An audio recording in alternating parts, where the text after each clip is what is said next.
तो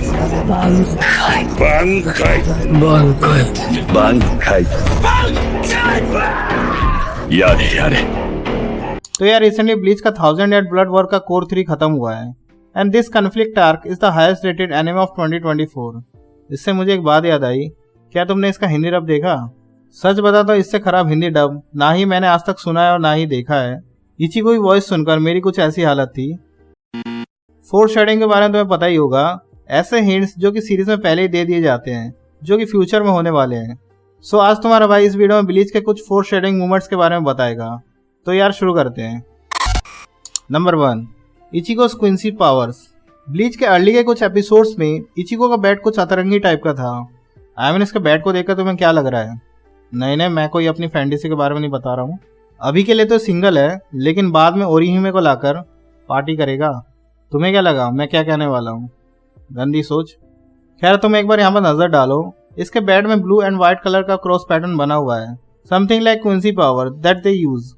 और भी काफी सारे माइनर हिंट्स है, लाइक जब फर्स्ट टाइम जराकी और इचिको की फाइट होती है तब ना जानते हुए इचिको अपनी क्विंसी पावर्स का यूज करता है। उस टाइम में ज्यादा क्विंसी पावर्स के बारे में ज्यादा किसी को पता नहीं था, तो फैंस ने इसे मिस कर दिया था। Number 2, Unohana secret.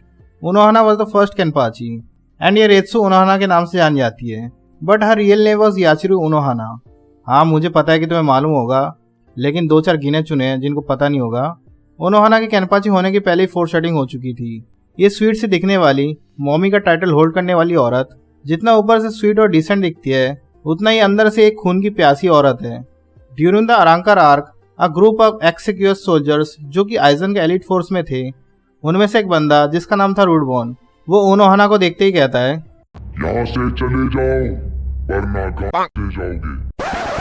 वो बिना ज्यादा कुछ बकवास किए उनोहाना को देखते ही अपनी आर्मी के साथ वहां से कट लेता है। डिस्पाइट स्टिल उनोहाना अपने रेगुलर फॉर्म में थी, और यहाँ तक ये होलो बंदा इचिको एंड रुकिया को फाइट में 2-2 टक्कर भी दे रहा था। लेकिन उनोहाना को देखते ही इसे पता चल जाता है कि इस औरत से पंगा लेना खतरे से खाली नहीं होगा। और भी काफी सारे सीरीज में हमें साइंस मिल चुके हैं, लाइक अदर सोल रिपर्स उनोहाना की स्वीट स्केरी फेस को देखकर उनकी बोलती बंद हो जाती थी, और यहाँ तक कि कैप्टन्स और इचिको तक की पतलून ढीली हो चुकी है इससे। अब ऐसा फैंस को पहले लगा था कि ये बस मजाक के तौर पर है, बट जब इसके असलियत के बारे में पता चला तो तब जाकर फैंस के आंखों से पट्टी हटी। Number 3, Yachiru is Zaraki's zanpakuto. तो इस बारे में सीरीज के दौरान हमें काफी सारे हिंट्स मिल चुके हैं, लाइक इचिको जब फर्स्ट टाइम याचिरो से मिलता है तब इचिको खुद कंफ्यूज हो जाता है आखिर ये भला क्या है, और उससे पूछता है Who are you? Or maybe I should ask, what are you? फिर जब जराकी और इचिको की फाइट होती है तब इचिको जराकी से फाइट में हार रहा होता है। जब तक कि इचिको ज़ानगेत्सु की पावर को ठीक से यूज नहीं करता, तब जाकर वो जराकी से जीतता है।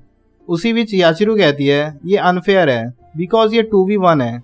उस दौरान सभी को लगा था कि अबे ये बच्ची क्या बकवास कर रही है, लेकिन याचिरो भी कह देती है क्या नहीं कहना अंकल। फैंस ने उसकी बात पर ज्यादा गौर नहीं किया था, लेकिन बाद में जाकर हमें रियलाइज होता है कि वो असल में जराकी की जानपाक्टो है। एक और हिंट भी हमें पहले मिल चुका है, जब सालों पहले एक विलेज में जराकी अपना काम खत्म करके बैठा ही होता है कि तभी एक छोटी सी लड़की यानी कि याचिरो जराकी के पास आती है। जराकी देखते ही उससे कहता है आखिर तुम कौन हो? याचिरो बिना कुछ रिप्लाई दिए जराकी के जानपाक्टो को टच करती है, और वो जवाब भी कैसे देगी, वो तो इन्फेंट थी ना, दूध के दांत भी नहीं निकले थे उसके। Number 4, Zangetsu's true identity. Well Bleach के एक एपिसोड में व्हाइट के साथ ट्रेनिंग के दौरान व्हाइट खुद कहता है ओल्ड मैन ज़ानगेत्सु नहीं है बल्कि वो ज़ानगेत्सु है, लेकिन फैंस इसे इग्नोर कर देते हैं और व्हाइट को कह देते हैं ये तो सबसे बड़ा वाला चूतिया है, इसकी बात पर कौन भरोसा करेगा। बट बाद में सब दूध का दूध पानी का पानी हो जाता है जब ओल्ड मैन यानी कि यो हावा की ट्रू आइडेंटिटी सामने आती है। और एक एपिसोड में जहाँ पर यो हावा अपने नाम को बताने की कोशिश करता है, लेकिन वो बता नहीं पाता, या फिर मैं कहूँ इचिको उसकी बात सुन और समझ नहीं पाता। बट मांगा में इसे किसी और ही तरीके से दिखाया गया है। जब यो हावा अपने नाम को अपने जुबान से बताने की कोशिश करता है तो उसके मुंह को लकवा लग जाता है। अभी मैं गाली नहीं दे सकता। नहीं, गाली नहीं देना। अब फैमिली देखती है, वरना मैं ऐसे गाली दूं, ऐसे गाली दूं ना, जिंदगी भर याद रखें ये बड़े। मांगा पैनल में इसके नाम को ब्लैक इन से कवर्ड किया गया है। अब ऐसा राइटर ने क्यों किया था इस बारे में तो किसी को पहले पता नहीं था, but 1000 year blood war arc में सब समझ आ जाता है कि यो हावा के नाम को इस इचिबे ने इरेज कर दिया था। इसी वजह से वो अपने नाम को अपने लफ्जों में बयान नहीं कर पा रहा था। हालांकि यो हावा की असलियत सामने आने के बाद वो इचिको से कहता है ऐसा नहीं है कि मैं तुम्हें बताना नहीं चाहता था, बस मैं बता नहीं पा रहा था, बस इस मोटू की वजह से। Number 5, Ichigo is shinigami's descendant.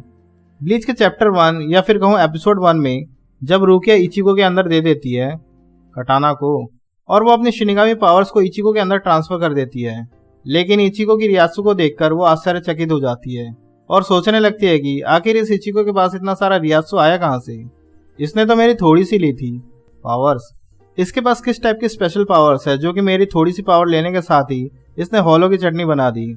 Well, इससे मुझे एक बात याद आई, इशिन एक शिनिगामी था तो उसका बेटा इचिको शिनिगामी होगा, ये तो ऑब्वियस है, लेकिन इचिको को अपने पिताश्री की असलियत जानने से पहले ही ये हमें हिंट मिल चुका था कि इचिको एक शिनिगामी है, क्योंकि उसका बाप शिबा क्लैन से बिलोंग करता था और इचिको और काइन की रिसेम्बलेंस काफी ज्यादा है, बिल्कुल डिट्टो कार्बन कॉपी है इचिको काइन का।